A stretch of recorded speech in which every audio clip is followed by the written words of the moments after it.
Today I'm going to be talking about my longest relationship. It actually lasted for 2 years.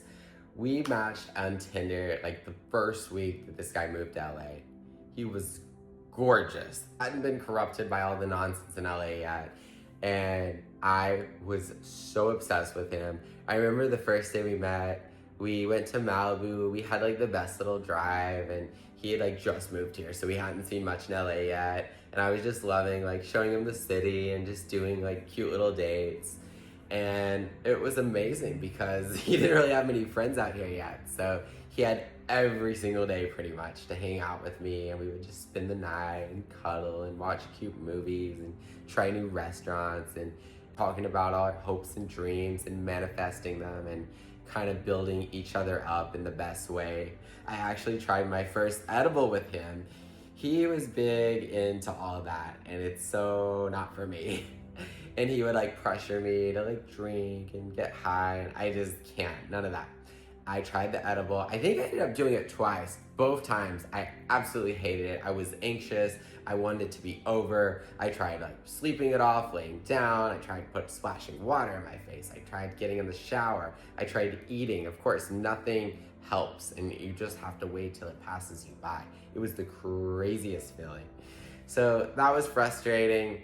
Also, about a year into our relationship, we kind of decided to open things up. That's when you know a relationship is headed downhill.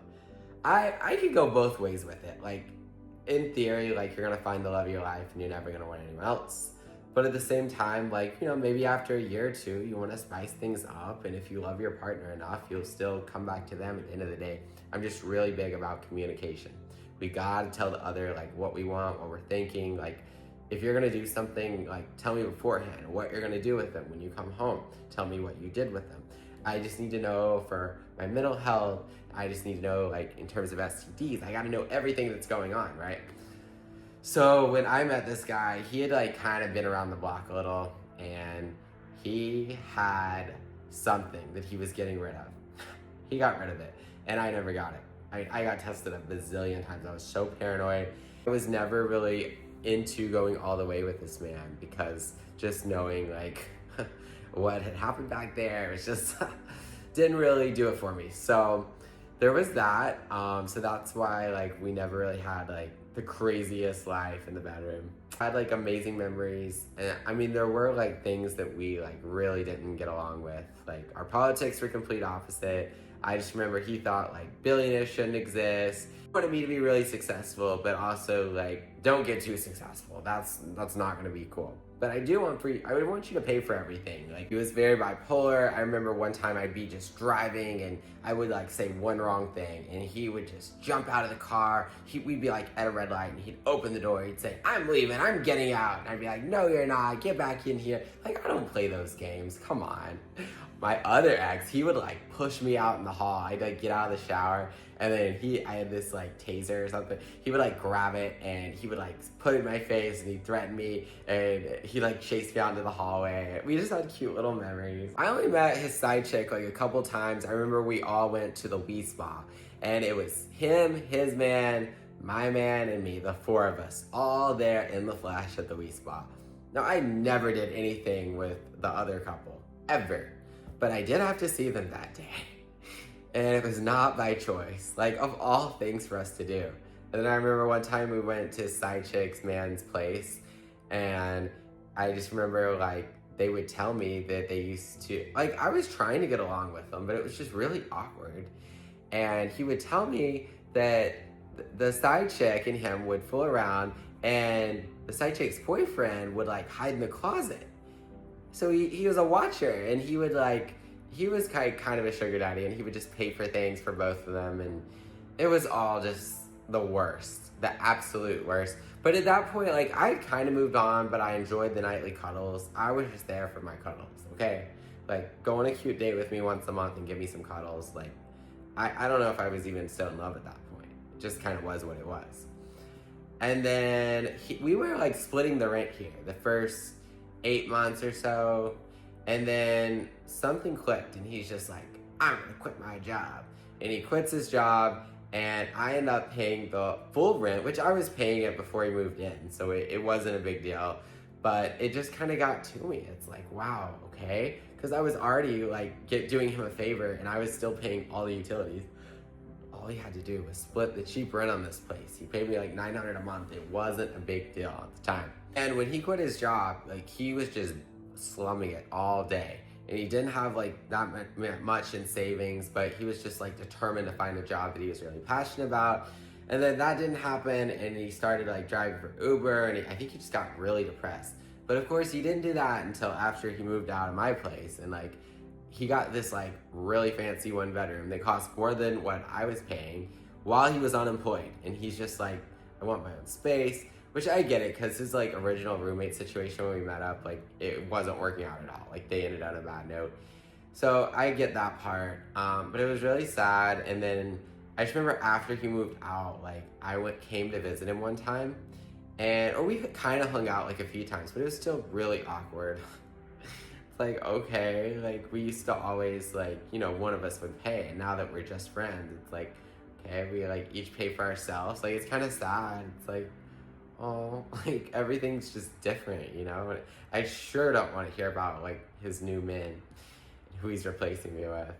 And I felt like it was more like him breaking up, even though we both knew it was like time for us to end it. I felt like more like it was him who kind of rejected me.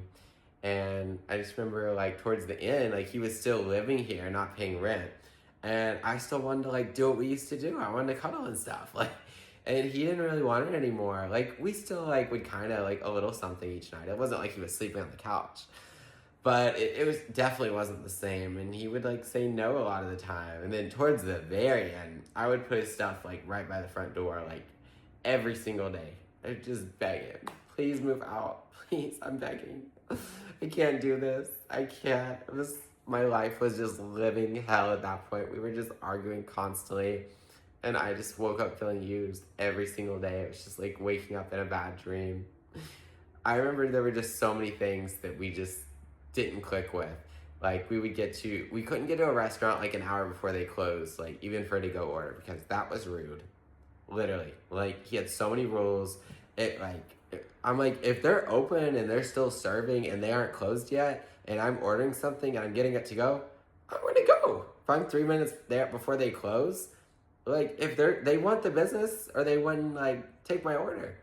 So that was like kind of frustrating. There were things like that he had to do everything by the book.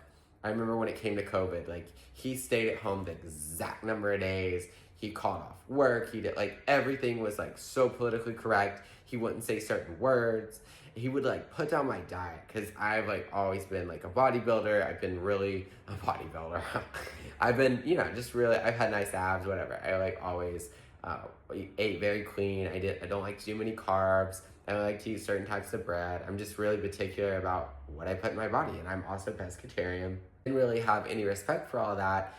And I remember one time we were at this really nice restaurant, and it was just so awkward. And he's like, I want to go. Like, this was a meal that I was paying for. And you're going to tell me you want to leave because they don't have, like, the bread I want and I can't figure out what to get instead? Like, I was going to find something on the menu, but sometimes it takes me a while. I'm just kind of a perfectionist with everything I do. I'm indecisive, but once I figure out what I want, like, there's no turning back. Like, I know what I want, but yet I don't. It's kind of the craziest thing. And yeah, he was just ready to leave. Like, I've never in my life, like, left somewhere early. Just left the gym because I wasn't feeling it. Left a restaurant because, I'm not feeling the vibe here. No, if I've committed to something, if I've driven there, I'm gonna do what I gotta do. One time I was driving in the bike lane, and he's just like, get out of the bike lane. You can't do that. It was like literally to make a right turn. Like, it wasn't the end of the world. No bikes were coming. Like, hardly any bikes, like, use the bike lanes in LA. When he was driving, I didn't like how he drove, but would I ever put it down? No way. I was just grateful he would drive for me. I'm a great driver. I've like only had like one minor fender bender in my life, and it was not my fault. Remember for my birthday, we went to Steak 48, and he told me beforehand, he's like, let's just split it. And I'm fine with that. I love it. Like, I just want everything to be equal. I told him, I want to find my equal. I'm not looking to find some trophy wife. I just want my equal with equal goals in life, kind of like the same education level, the same aspirations, just kind of just, I don't know, like, I don't want someone who thinks they're just so much hotter than me. Like, that's not who I'm looking for. I'm not an ugly guy. So it was like really ridiculous. I just feel like he just like let money kind of ruin things. And then I remember the very last day that we were dating, like we'd been rocky for quite some time. I bought a Rolls Royce Spectre, the new electric Rolls Royce, because he worked in the electric car industry. And I bought that car to impress him. I I was about to buy this $500,000 car, and I remember I was really going to just use it like for Turo or to resell it. It wasn't really in the cards to just hold on to that thing like and not have it as some sort of money making venture, right? But I ended up just canceling it after a few months. I put down the $10,000 deposit. I still have the text from Rolls Royce Beverly Hills. They're like, get ready to spec out your new Spectre. Like, I look at that and I'm like, wow, I got to get back to like that level of thinking. You know, you can never think too big. And he would like brag to everyone at work. He'd be like, oh, my boyfriend just bought a Rolls Royce. And it was like very much about the money, about wearing my clothes, about what I'll do for him and what trips I'll take him on. And I like took him to a 5-star hotel and we would do cute little things. We didn't really travel all that much. It was more just like road trips and stuff around here. It was just really wholesome, or so I thought. So the very last day, we're dining at Dante, this beautiful rooftop restaurant atop the Mayborn here in Beverly Hills. And we had like, I was kind of frustrated because like I had to eat carbs. Like they didn't really have anything too healthy, or I don't remember them having it. Whatever. What I ended up getting was like all carby. I remember like the really healthy stuff was like gonna cost hundreds of dollars. I was like, no. So we do all that. It's a little cheap meal. Like I was fine with it, but I was like kind of trying to be budgety, and I think he got like 5 drinks. And I was like, let's just split it. I was fine with just splitting the bill. Like, okay, I spent like $30 and you spent like $300, but it's fine. I'll still split it with you, right? Oh, he just like freaked out. And the whole drive home, he's like, "You cheap bastard! Like, come on, why aren't you paying my bill? Like, I was already paying his rent. Like, I don't need to pay for every single thing. It was just ridiculous." And he was so mean to me. And he's like, "Oh, your family member who passed away would be so disappointed in you." Just talking like that. Like, don't talk about my family. I did nothing to him. I was the best boyfriend, the most loyal. He was in like his open relationship stuff. I don't think I ever linked with anyone because my heart was still with him. Like I wasn't completely opposed to linking with someone, but I'm just so picky. Like I'm not just gonna like meet a random person. Like it's gotta be like some connection or just some crazy attraction. And I don't remember ever getting with anyone, but we were like very vocal if either of us did. And luckily to this day, never caught any STDs in this city, which is such a blessing considering how nasty men in LA and New York are, especially New York. They're just vile in New York because you can just, within one block, you've got like 10 regular buddies. And it's just not like, it's not my scene. And then I remember that day it was just really gruesome because we were still living together and like we had this big blown up fight and things were gonna be so awkward until he found his place. And then ultimately when he did find his place, I remember I like came to visit. This is like the very last time I ever saw him.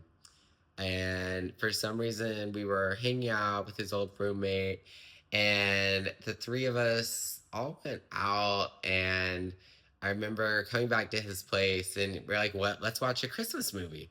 All I wanted to do was like put my head on him. It was like around the holidays. I was feeling lonely. My partner of 2 years and I didn't live together anymore. And I just like put my head on his lap and it was just so comforting. I had been feeling like so lonely because the place I was in, like, I had like lived there alone, and then to go from that to like having a guy live there for a year or two, and you just get so accustomed to like waking up, even if they're not like the perfect partner, just waking up to someone to share your life with, someone who just you can tell anything to, and they're not going to judge, and they kind of know the backstory, and they really get where you're coming from, and to go from that to just living alone, like I felt like I had like died on the inside. I felt like my life was over. And all I wanted to do was just put my head on his lap, like right around Christmas, and feel comforted. And he kind of, after like 30 minutes, he's like, I'm really uncomfortable. You need to take your head off my lap. I was like, okay, bye. I was like, I will never see you again. I like just hit the block button, like right in front of his face. How are you going to invite me to your home? And I don't know, like just completely friend zone me. Like I wasn't trying to make any moves. I didn't want to make out. I just wanted to feel comforted. And I guess I was asking for too much. I mean, he was fine with being in an open relationship, right? But like the minute you cut me off, you got to just end it for good. And then he's like, "Oh, it hasn't been long enough." He's like, "I like to get back with a boyfriend, but like months later." He's like, "I just think that's hotter." For him too, he was always like begging me to like be more intimate, and I just like I'm more of a cuddler more than anything, and it just didn't really. I guess we didn't click in that sense because he had quite a feisty life before we met. And that was, yeah, my longest relationship. I actually saw him at Pride last year, and I don't know if he saw me. I think he did. It was like pretty dark out, but I saw him. He was with his new man. He moved on. Like for him, like he's not as picky, so he found like a new man. Like I remember, like almost instantly. I still see him on the apps, so I don't know if they're exclusive, of course. But yeah, I think he's like still with the same guy. He's been like we've been broken up for a couple years, and I think they've like kind of been together or whatever, off and on or whatever, all this time, or at least good friends. And it's like, wow, like I haven't found that, and he did, and it just it kind of hurts. And yeah, I saw the two of them like kind of lovey dovey at Pride, and I was there, I think, with a friend, and they were just like happily in love or something, and it kind of hurt. Of course, I didn't say anything, but that was really rough. It's been like a long, hard 2 years. I'm not gonna lie. But do I miss him anymore? No, I realized we weren't compatible. I realized it was like all physical. Wish him the best, and I think he wished me the best. And I did end up calling him like that day where I stormed out and blocked him, and I'm like, I'm never talking to you again. He was probably glad because he like I remember he went to like his apartment building. He went out to like the front door step of the building, and he just watched me as I like screamed at him and like crawled in my car, and I came home and cried and felt all alone. But he didn't follow me to the car or anything. He was probably just glad I left and I was like out of his life. And I see him on the dating apps. I do. I see him on Tinder all the time.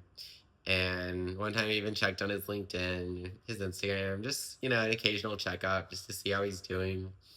I think he hid me from his stories, so I can't view them anymore, which is for the better. I don't check his Instagram anymore. But, it's human nature. You just kind of wonder whatever happened to someone. And that was my one crazy relationship. And I don't know if I'll ever find that again, but hopefully I find something like way better. So let's just hope. We had two cute little rabbits together, and we got them together, and I used to like help him take care of them. And when we broke up, of course, he took them, so I could never see the rabbits again. And I could, but I'm good. I don't need all the drama that comes with the rabbits. And they were so cute. Oh, our little pets. We had like a little family together. It's hard to find that in the gay world, like someone who actually wants that life. So when you find it, you want to hold on to it, and you'll do anything to keep it. Okay, I better end this video. See you guys next time.